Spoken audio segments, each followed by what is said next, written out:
우리가 이쪽으로 양재로 옮긴 지가 벌써 그죠? 꽤 됐네요. 7월 달이니까 벌써 5개월을 접어듭니다. 저희가 이렇게 들어오려 보면은 여기 그 양재동 그 산책길로 들어오는 길을 하나 발견해서 들어올 때는 그쪽으로 들어오는데 딱 들어오면 이렇게 꺾어지기 전에 눈앞에 번듯한 교회가 하나가 있어요. 붉은 벽돌로. 야, 참 아름다운 교회다. 우리도 저 정도 교회가 있으면 좋겠다라는 생각을 하는데 프랭카드가 있어요. 재림 예수를 준비하라 이렇게 되어 있어요. 앞에서 주차를 관리하시는데 우리 장로님 같으신 분이 아주 양복에 빨간 넥타이 같은 쫙 입으시고 매주일 일정하게 이렇게 안내하시고, 오늘은 전도사님인지 목사님 같은 아주 번듯하게 생기신 분이 그 교회로 들어가시는 걸 봤습니다. 뭐가 잘못된 것일까? 뭐 성경에 있는 대로 가르치는데 뭔가 우리가 동의할 수 없는, 그래서 이른바 종말에 대한 생각을 갖고 있는 사람들의 그러한 모습을 보면서 우리가 잃고 있는 것이 있는가, 아니면 저 사람들이 뭔가 과대망상증에 걸렸나, 이런 생각을 하게 되지요. 오늘 본문은 사실 좀 그런 내용을 담고 있습니다. 이른바 종말론에 대한 이야기를 담고 있습니다. 오늘 본문 디모데후서 4장이지요. 마지막 부분에 해당합니다. 내용상 우리가 보통 목회서신이라고 하는데요. 디모데 전후서, 디도서 이렇게 목회서신이라고 하는데, 순서상으로는 아마 디모데 전서가 먼저 쓰였고 그 다음에 디도서가 가운데 있고 디모데 후서 아마 이렇게 될 거예요. 근데 그 내용상 디모데 전후서 이렇게 읽고 이제 디도서로 이제 우리가 읽어 나가려고 합니다. 목회서신, 그러니까 이제 목회자에게 주는 격려, 또 이렇게 목회하라라는 이야기 가운데 특별히 이 디모데서 디모데에게 보내는 편지, 디모데 전서 후서를 둘러싼 의문 가운데 하나 늘상 있는 것인데요. 그것은 뭐냐면은 이 디모데 전후서, 디모데에게 보내는 편지를 과연 바울이 썼는가? 바울의 저작성에 대한 문제가 늘상 다리를 잡습니다. 학자들마다 다른 의견들이 있습니다만 디모데 전후서를 바울이 쓰지 않았고 후대에 그의 이름을 빌려서 썼다라고 주장하는 그런 이유가 몇 가지 있습니다. 디모데 전서에 나오는 특별히 감독에게 드리는 이렇게 직급에 대해서 얘기를 하지만 바울 시대에 벌써 감독이 있었을까? 이렇게 의심하기도 하고요. 그리고 내용이 디모데 전후서를 우리가 쭉 살펴봤지만 예수님에 대한 이야기라든지 기독교를 변증하고 이게 진리다라는 것보다는 교회가 일정 정도 안정된 것 같아요. 그래서 제도적인 안정에 초점을 맞추고 있어요. 그리고 우리가 늘상 얘기하지만 지금 디모데 전후서가 누군가를 의식하고 쓰는데 다른 교훈, 잘못된 가르침, 이단이라고까지 얘기할 수 있는 허탄한 이야기, 뭐 이런 무언가를 반대하는 이야기를 계속 쓰고 있는데, 아마도 영지주의나 그 구약을 폐기하려고 했던 말시온 같은 이단에 대한 언급이라고 생각하는데, 이런 상황은 바울 이후의 상황이거든요. 그래서 이런 것 때문에 바울의 저작성을 많이 의심하고 연구하는 사람들을 곤란하게 빠뜨리기도 합니다. 반면 아니다, 이 디모데 전후서는 바울이 썼다라는 주장을 할 수 있는 근거가 사실은 오늘 본문입니다. 디모데 후서 4장에 이거 바울밖에 할 수 없는 얘기다 이거죠. 왜냐하면 바울같이 이렇게 바울과 친분 있는 사람들의 이름이 구체적으로 등장해요. 바울만이 할 수 있는 이야기가 있기 때문에 그래요. 바울과 동시대 사람들에 대한 정보를 주고 있어요. 디모데후서 4장 부분에는. 그러니까 이건 분명히 바울이 쓴 거다라고 할 수 있는 부분이고요. 그리고 제가 서두에 말했습니다마는 무엇보다도 바울의 중심 생각이었던 종말에 대한 생각이 지배적으로 나타나고 있기 때문입니다. 오늘 1절에서도 그렇죠. 하나님 앞에, 그리고 살아있는 자와 죽은 자를 심판하실 그리스도 앞에, 그러니까 하나님 앞과 그리스도 앞에 서 있는 상황을 지금 바로 자신이 눈앞에 그리듯이요. 조금 있으면 하나님 앞과 그리스도 앞에 서 있다라고 얘기하고 있어요. 특히 그리스도 예수께서 다시 오셔서 하나님 나라를 이루시고, 그리고 하나님 나라에서는 예수 그리스도가 심판자가 될 것이라는 것을 분명히 강조하면서 오늘 1절을 시작하고 있습니다. 이런 점에서 바울이 곧 종말이 올 것이다, 곧 종말이 주님께 다시 오실 것이라는 생각을 가지고 없다는 사실은 분명한 것 같아요.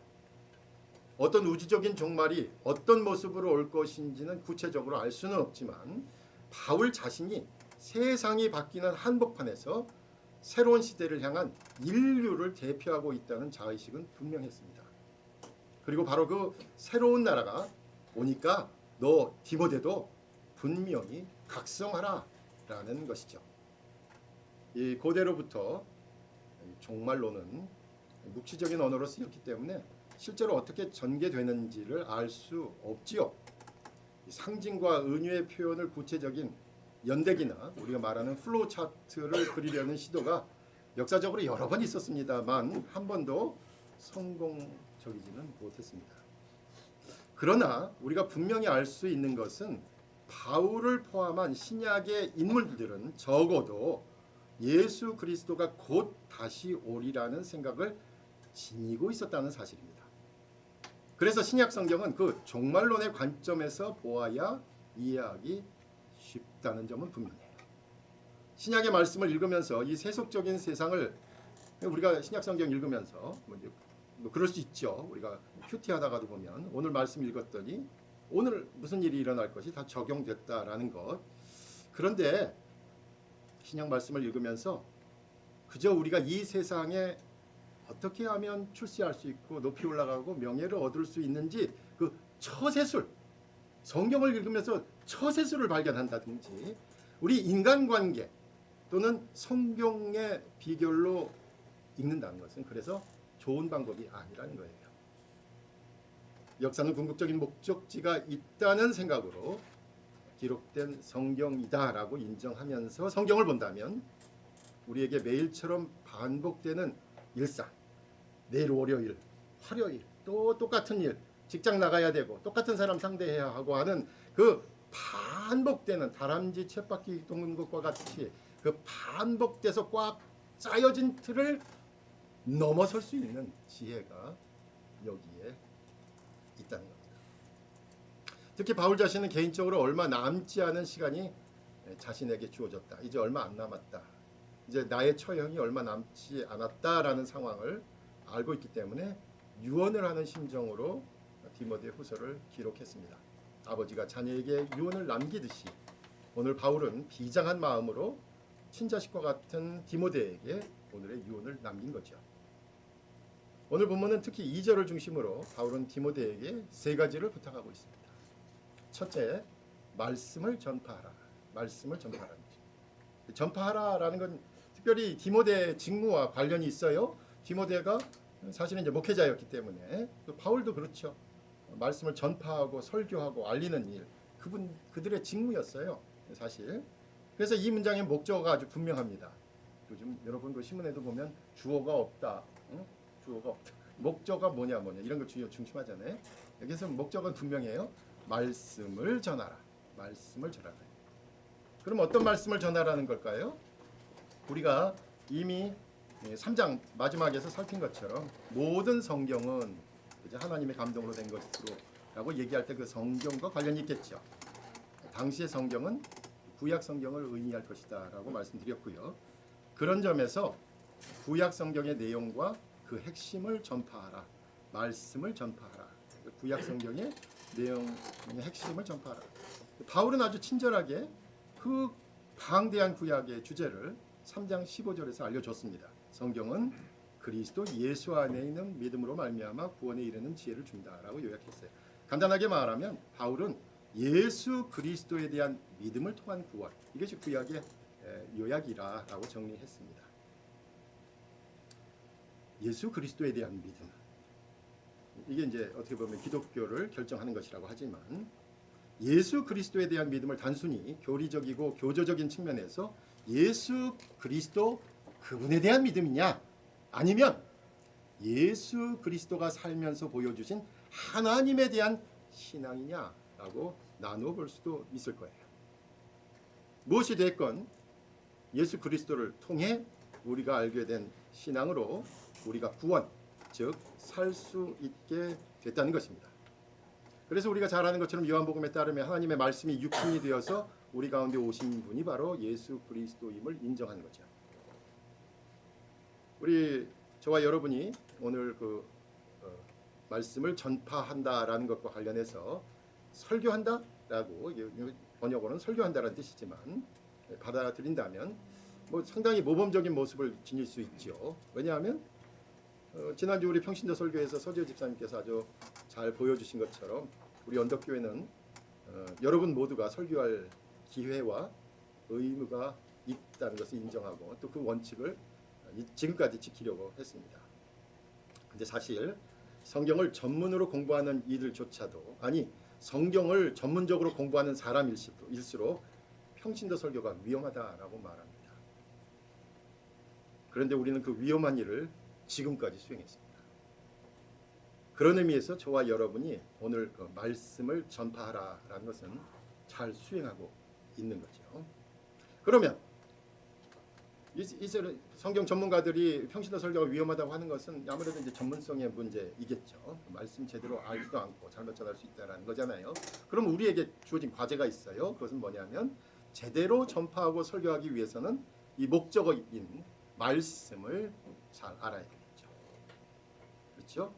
말씀이란 말이 이제 로고스란 말인데 이 로고스란 말은 사실 헬라어로 엄청난 많은 뜻이 있어요.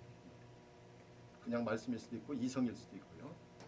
잘못 얘기하면 이성을 전파하라 이렇게도 될 수 있어요.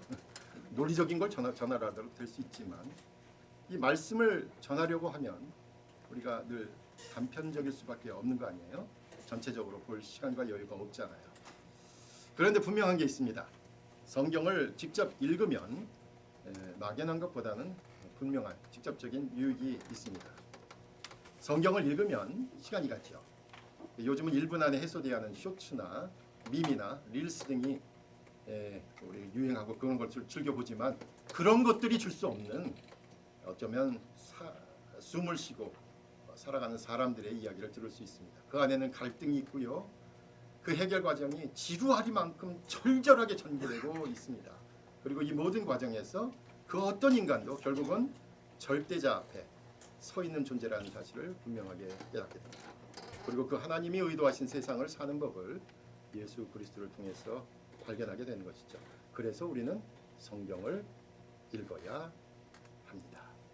제가 장황하게 한 이야기의 핵심은 성경을 읽자는 거예요. 그래서 오늘부터 이제 우리가 신약 공동체 성경 읽기 사도행전을 시작합니다.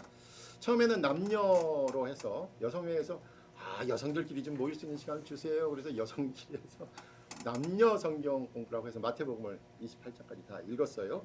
그래서 지난 운영위원회 때 이제 그러면 여성 남녀성 가릴 필요 없냐 그랬더니 여성끼리는 이제 너무 충분히 많이 모여서 괜찮대요. 이제 더 나누재요. 그래서 오늘은 4팀으로 인도자를 세웠습니다. 모범적으로 또 자원해 주셨고요.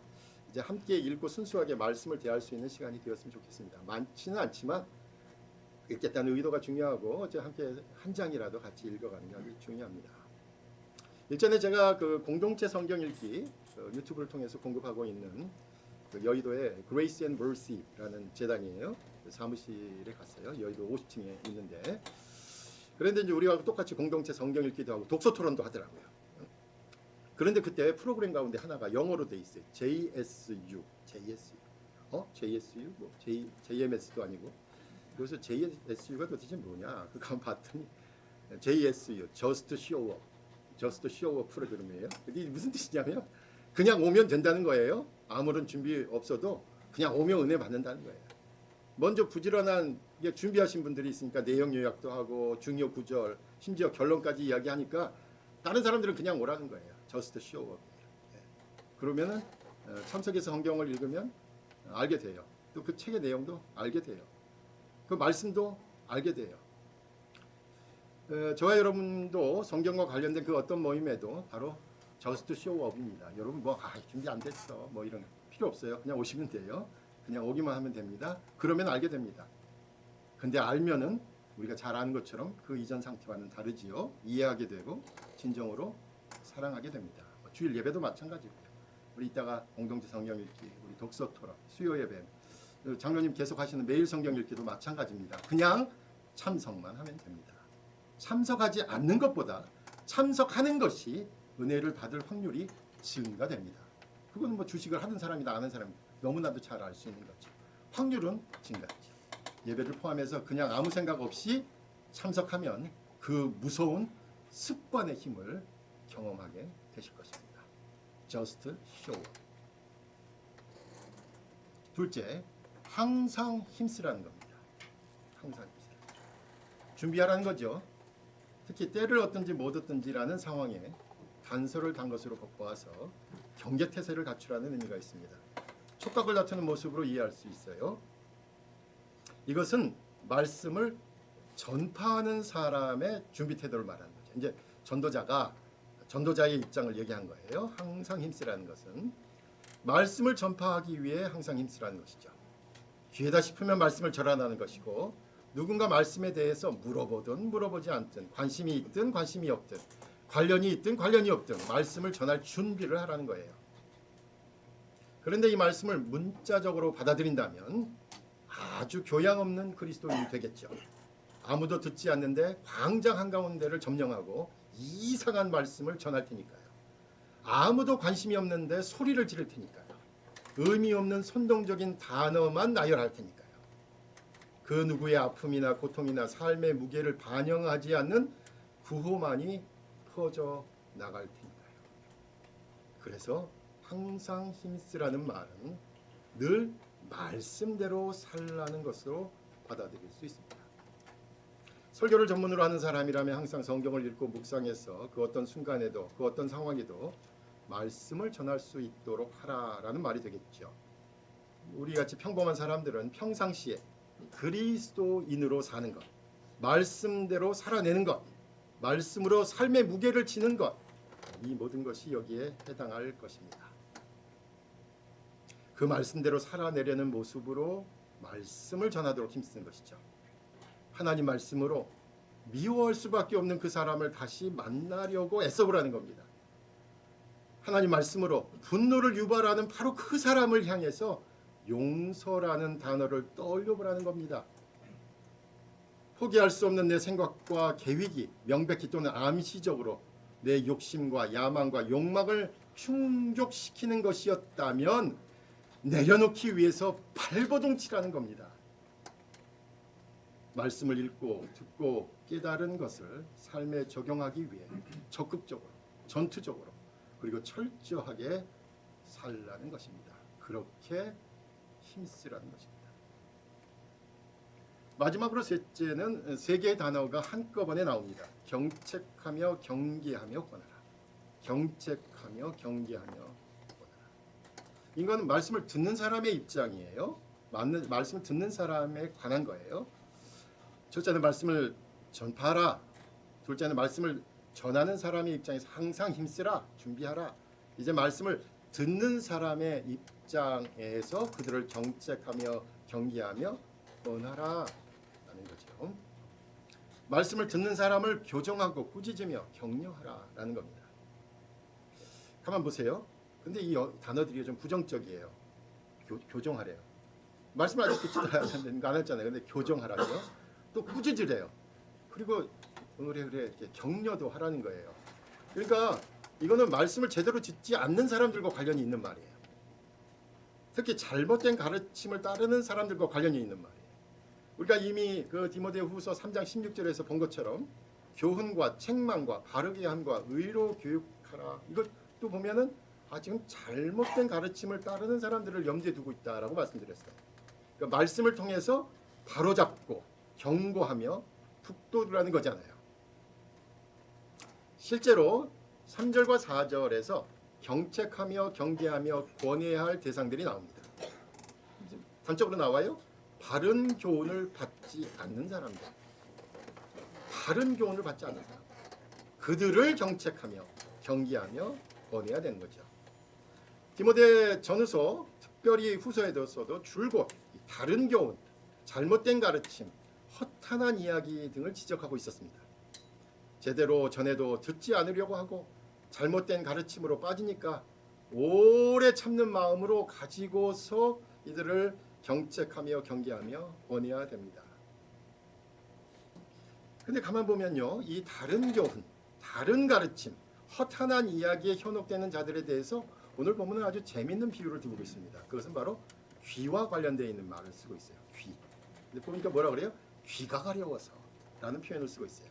귀가 가려워서 자기의 사욕을 따를 스승을 많이 두고, 이 말은 뭐냐면 자기가 듣고 싶은 말만 듣는다는 거예요. 귀가 간지러우니까 간지러운 귀가 잠깐이라도 시원하면 그게 바로 진리야 라고 그 받아들이는 자세죠. 그러니까 쭉 한 곳에 털을 잡고 진리를 경청하며 그대로 실천하려고 하지는 않고 여기저기 기웃거린다는 말이 되죠. 여기저기 유명한 스승이 있는 곳에는 다 찾아다니는 것입니다.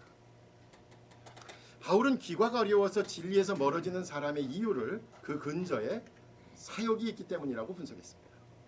이 사람은 지금 잘못됐으니까 바로 경책하며 또 제대로 된 말씀 가운데 살아야 한다라는 경계하고 어렵고 힘들지만 진리대로 살아야 한다 이라는 권함, 이런 걸 듣지 않아요.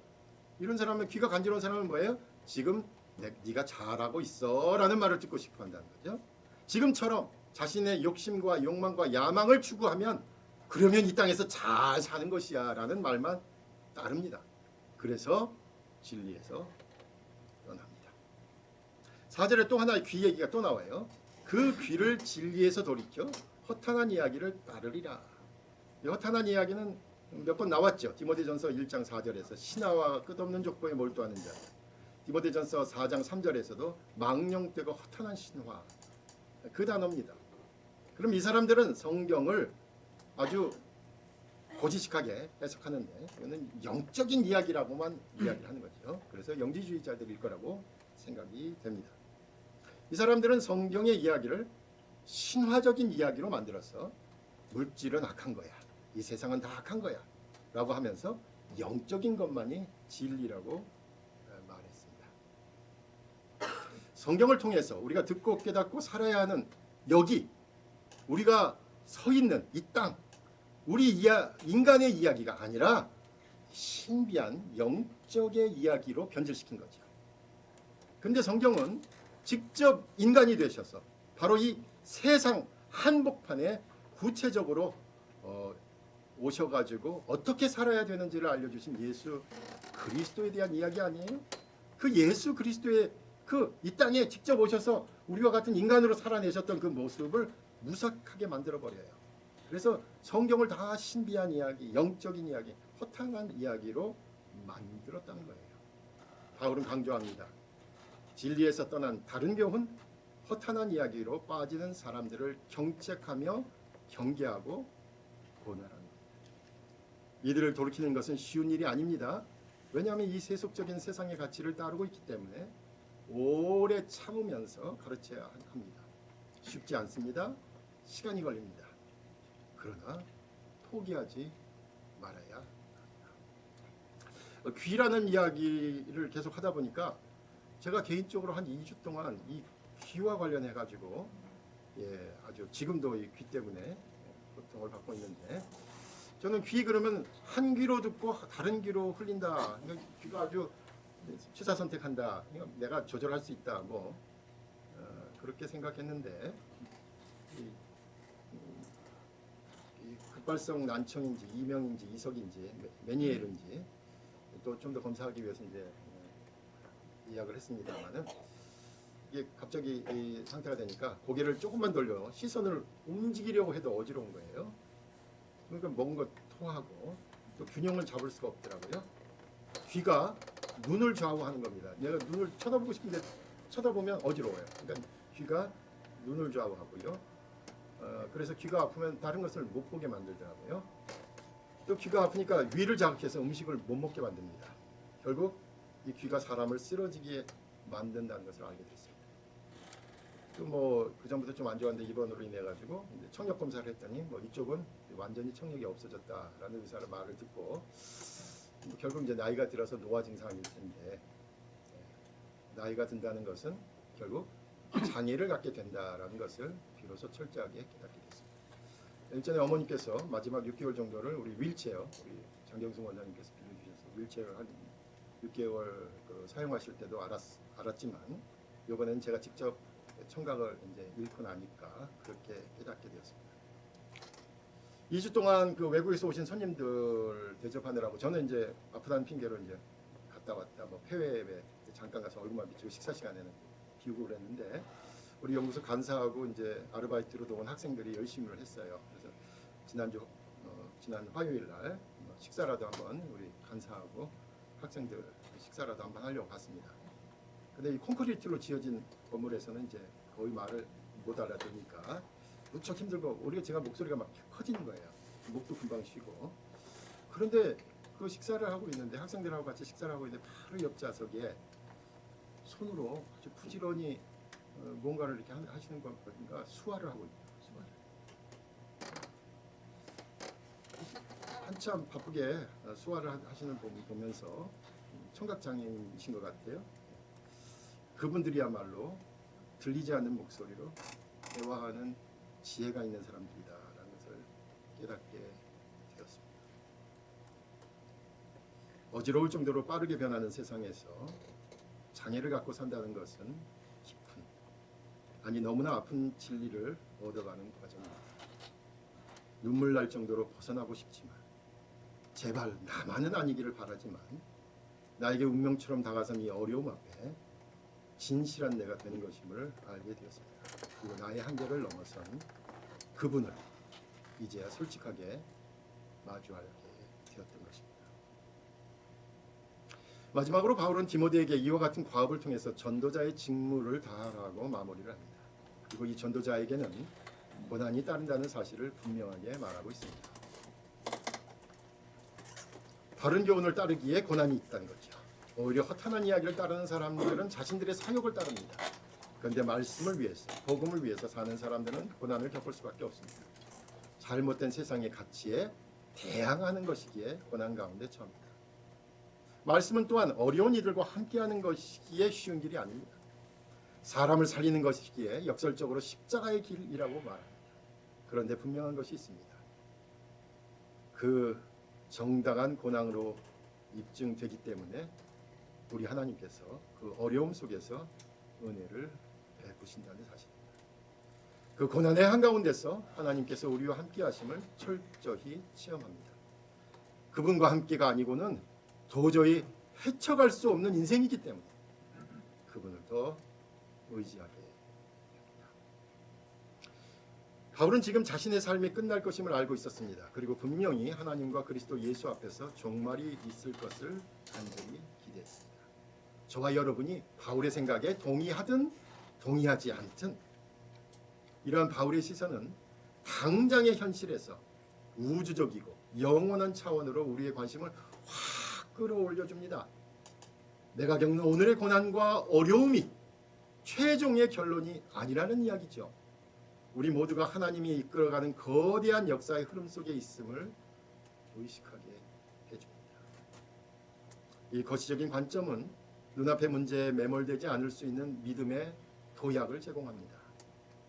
다람쥐 쳇바퀴 돌듯 끝이 없어 보이는 생존의 굴레 속에서 인간은 쉽게 무기력해지죠. 그러나 종말의 이야기는 우리가 사는 이 삶이 역사가 의미 없이 반복되는 것이 아니라 하나님의 궁극적인 승리와 회복이라는 분명한 목적지를 향해 나가고 있다라고 선언하고 있습니다.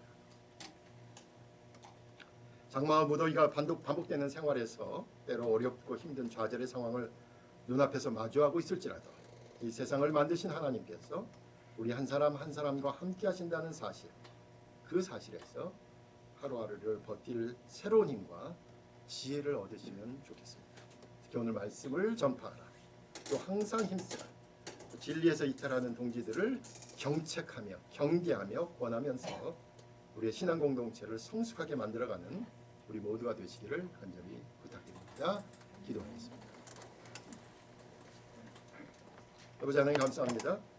저희가 늘상 대하는 말씀이지만 겸손하게 말씀을 읽을 때마다 또 묵상할 때마다 또 기억나는 말씀을 되새길 때마다 늘 우리와 함께 하시고 그 어떤 상황 속에서도 하나님께서 우리를 사랑하시고 우리와 함께 하심을 늘 깨닫는, 그래서 우리에게 맡겨진 삶의 무게와 삶의 십자가와 삶을 넉넉히 감당해 나갈 수 있도록 인도하여 주시옵소서.